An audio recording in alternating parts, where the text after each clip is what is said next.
Bismillah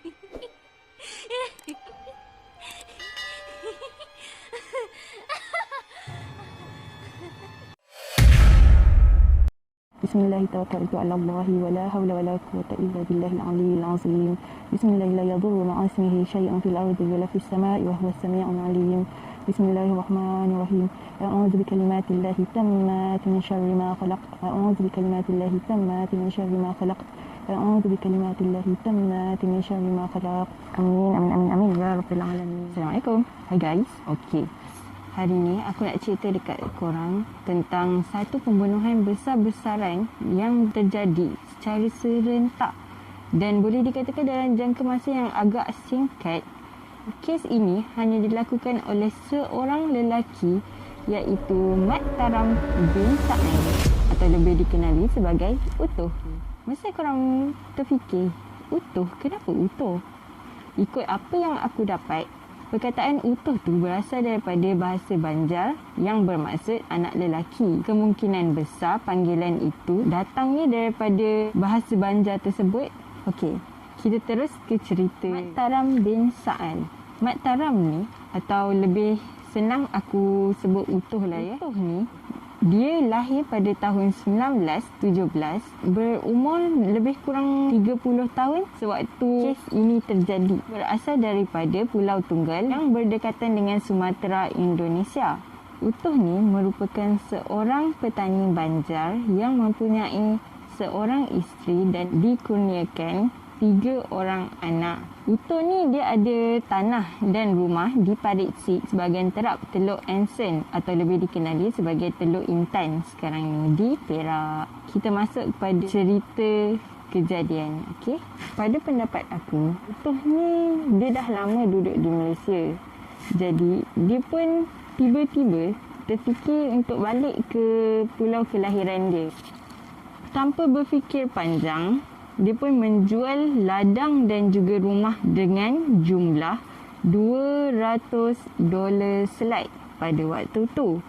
Aku pun tak sure berapa sebenarnya jumlah $200 selai tu. Lepas dia dah jual tanah dengan rumah dia dengan harga $200 selai, dia pun ajaklah isteri dengan anak dia 3 orang tu untuk naik kereta api menuju ke Singapura.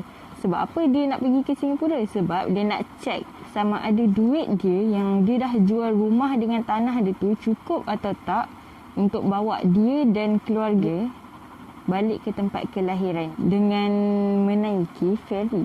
Sewaktu di Singapura, boleh dikatakan dia duduk di sana selama 3 hari 2 malam. Daripada Singapura tu nak ke kampung halaman dia perlu menaiki feri. Jadi dia pun ceklah tambang feri. Bila dia dah cek, tengok-tengok tak cukup pula. Jadi dia dah stres sebab dia tak boleh nak balik. 2 hari diorang bermalam di Singapura dan selama 2 hari itu juga dia tak dapat tidur, dia tak dapat lelapkan mata. Menurut isteri dia, disebabkan tak cukup duit, dia tak bercakap, tak layan orang. Anak dia bercakap dengan dia buat tak tahu je. Disebabkan itu, dia pun buatlah keputusan untuk balik ke Parit Sik. Kronologi pembunuhan Utuh dan keluarga dia daripada Singapura. Mereka menaiki bas menuju ke Labis sebelum menaiki kereta api dari Singapura ke Kuala Lumpur. Sepanjang perjalanan, Utuh ni menjadi seorang yang sangat pendiam. Pada pukul 6.10 petang, sewaktu kereta api baru sahaja melepasi stesen Bangi dan menuju ke stesen Fajang, dalam banyak-banyak gerabak tu, ada satu gerabak khas untuk makanan, macam snack, korang nak makan apa kat situ. Jadi, Utuh daripada dia duduk dekat gerabak dia tu, dia terus bangun dan terus menuju ke gerabak makanan tersebut. Lepas dia sampai ke gerabak makanan, dia keluarkan pisau lipat dan terus menusuk 3 orang pegawai British yang tengah makan dekat kawasan tersebut dan telah mengorbankan 2 nyawa pegawai British dan seorang lagi cedera parah. Lepas dia tikam 3 orang pegawai British tu, dia berselisih dengan seorang lelaki yang berbangsa Melayu dan juga seorang lelaki berbangsa India. Dan dua orang tersebut pun telah ditikam. Yang berbangsa India tu juga maut setelah beberapa hari mengalami kecederaan yang agak parah. Serangan yang dilakukan oleh UTO telah menyebabkan kereta api terpaksa berhenti secara kecemasan. UTO ni pun cari peluang lah untuk dia lari daripada kereta api tersebut. Jadi dia pun melompat keluar. Dia teruslah lari menuju ke dalam semak samun. Di bawah jambatan berdekatan dengan landasan kereta api, UTO telah menikam seorang gelandangan berbangsa Cina sehingga maut. Setelah membunuh gelandangan berbangsa Cina tadi, dia pun telah berjalan sejauh kira-kira 3 batu. Dia pun memasuki sebuah pondok kongsi. Pondok kongsi ni mengikut apa yang aku tahu, kalau orang zaman dulu-dulu, satu kampung kira macam satu family kan. Pondok kongsi itulah ibarat pondok perjumpaan mereka satu keluarga. Kat situlah diorang nak selesaikan hal keluarga diorang, nak sembahyang untuk nenek moyang diorang. Lebih kurang macam itulah apa yang aku tahu. Kalau aku salah, minta maaf.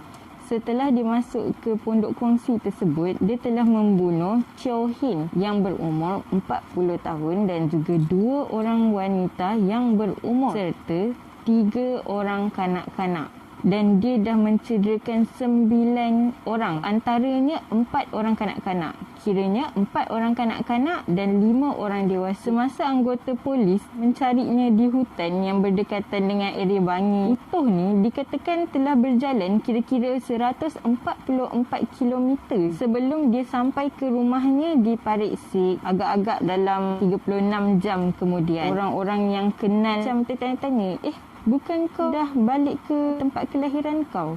Kenapa kau ada kat sini lagi? Mana keluarga kau? Dia pun cakap lah, dia dah habis duit. Dan dia pun dah terpisah dengan keluarga dia disebabkan berlaku pergaduhan kecil dengan seorang lelaki yang telah menumpahkan minuman ke atas diri dia. Disebabkan pergaduhan yang tu, train tu diberhentikan. Jadi dia pun terpisah daripada keluarga dia. Orang kampung ni pun bawa pergi ke balai polis Sabak Bernam. UTO ni pun ceritalah sama juga cerita yang dicerita dekat orang kampung. Tapi salah seorang daripada pegawai polis yang dengar cerita UTO ni, sebelum UTO sampai tu, dia dah dengar cerita tentang pergaduhan dan pembunuhan yang terjadi dekat kereta api area Bangi tu. Dia pun macam syak lah. Pegawai polis pun telah menahan UTO di Teluk Ansel. Jadi isteri dia pun telah mengiyakan. Memang betul pun suami dia yang telah membunuh orang ramai. Disebabkan itu, UTO didakwa dengan pembunuhan Robert Marston pada 13 Oktober. Kes UTO ni telah dipindahkan ke Mahkamah Kajang dan perbicaraan bermula pada 14 Oktober. Jadi, UTO ni dihantar ke Hospital Tanjung Rambutan untuk dicek sama ada betul ke ada masalah mental ke apa. Sebab dia cakap yang dia tak ingat apa-apa lagi dah lepas keluar daripada kereta api tersebut. Pada 4 Mei 1948, dia didapati tidak waras ketika melakukan pembunuhan tersebut. Dan dia telah dijatuhkan hukuman di Rumah Sakit Jiwa Tanjung Rambutan atas keredaan muasa majlis. So, kesimpulan daripada cerita ni, kita perlulah bersabar, reda dengan setiap apa yang berlaku dan kita percaya Allah pasti akan membantu kita. Allah tak akan menguji hamba-Nya lebih had. Maksudnya, Allah tak akan uji kita kalau kita tak mampu. Setiap ujian yang kita hadapi pasti akan ada hikmahnya kan? Semestinya akan ada bantuan daripada Allah Subhanahu Wa Taala. Cuma kita hanya perlu yakin kekuasaan Allah. Dan setiap apa yang kita hadapi, kita akan fikir, insya-Allah Allah akan tunjukkan kita jalan penyelesaian. Okey, itu sahaja daripada aku. Kita jumpa di video akan datang. Bye. Assalamualaikum.